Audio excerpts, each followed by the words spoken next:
My name is Vincent Golden, and I am the curator of newspapers and periodicals at the American Antiquarian Society. But I've been volunteering at Rare Book School almost every summer since 1997. Well, Terry Bellinger assigned me to help Sue Allen in 2000, mainly because she had over 20 boxes of books that she taught from, and she needed help getting them out, organized, and used during the class and put away. And one of the reasons Terry put me there was because I knew nothing about bindings, and she taught American Publishers Cloth Bindings 1830 to 1910. So he knew I would be learning from it, I would be assisting her, and also I wouldn't be interjecting any of my own ideas or opinions. And she was in her 80s and actually early 90s most of the time I was helping her. So my job was to keep the flow of books to and from her during the class, so that she wouldn't have to interrupt her teaching and be able to get through everything that she wanted within the 1 week period. When Sue Allen passed away in 2012, it was about 2 months after she taught her last course. What a lot of her students didn't know was at that time her eyesight was not so good. It was failing, macular degeneration. And at times I would hand her a book and just whisper to her the title. And she knew the book so well, she would start talking about some minute feature on the book as if she could see it and the students didn't know better. She was very aware of perception about an image, but she wanted to keep teaching as long as she could and not have people go, oh, should Sue really teach? No, she's going to do her darndest. And she did it right up to the end. Jan Storm van Leeuwen, he taught the history of bookbinding 200 to 2000, European and American. And one of the things he would do is when we put the tables together, so he would be teaching, like in one segment, publishers' bindings, but European or different materials for binding. And so we would lay out all of these books, and it'd be like a blanket or a quilt of beautiful bindings.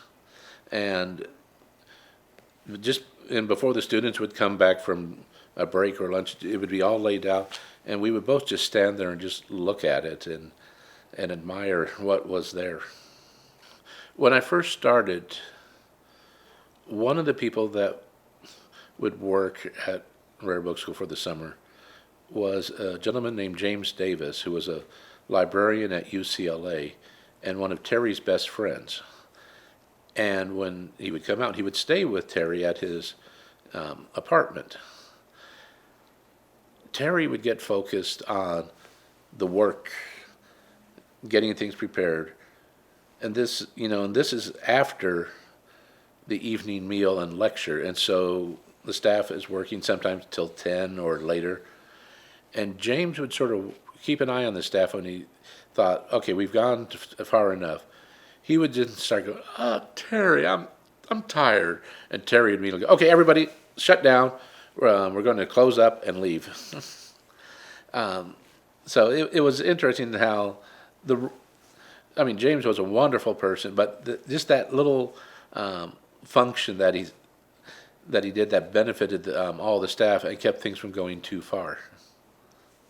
The very first course I took was Introduction to Rare Book Librarianship with Dan Traster, and it was a very interesting course because I was interested in rare book librarianship, but it was a course that was never offered when I went to library school at University of Illinois.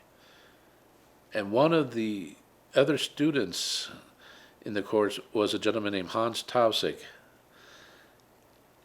And the reason he was taking the course, he was a volunteer at the Morgan Library at the time, and he wanted to have a better understanding of what the librarians were dealing with. He wanted to understand what was going on the other side of the desk better so he could be a better volunteer. And so I got to meet him and got to know him. And over the years, it was a very interesting introduction to a very interesting man. I have given a lot of materials to Rare Book School, partially one of the reasons I could give things is from working there so much, knowing the collections and talking with the faculty and asking them, what's missing from the collection that you could use for teaching? Or there was actually a Desiderata pamphlet that Terry gave me my first summer there, just as eBay started coming around. And over time, once I got to know more about the collections and also taking courses and getting more familiar with things like type and illustration processes and stuff, that sometimes I would see something that if I didn't know what it was or how it was properly used in printing, or it looked interesting and I hadn't seen it in the collection, if the price is right, I would buy it and then take it to Rare Book School. Rare Book School is a very good place for these donations because it's doing it right. It's teaching from original materials. It puts objects in the students' hands. It's teaching things or subjects that used to be taught in library schools, but no longer. So it's serving a purpose that the profession hasn't kept up with. I don't know of any library school that has a binding course. There might be a conservation curriculum that has a section on binding, but probably more on the materials rather than the history of it. And so it has the courses I wish I was able to take when I was going through library school. So I think this is a very good program to support. I think it's neat when I see the things that I give being used in the course.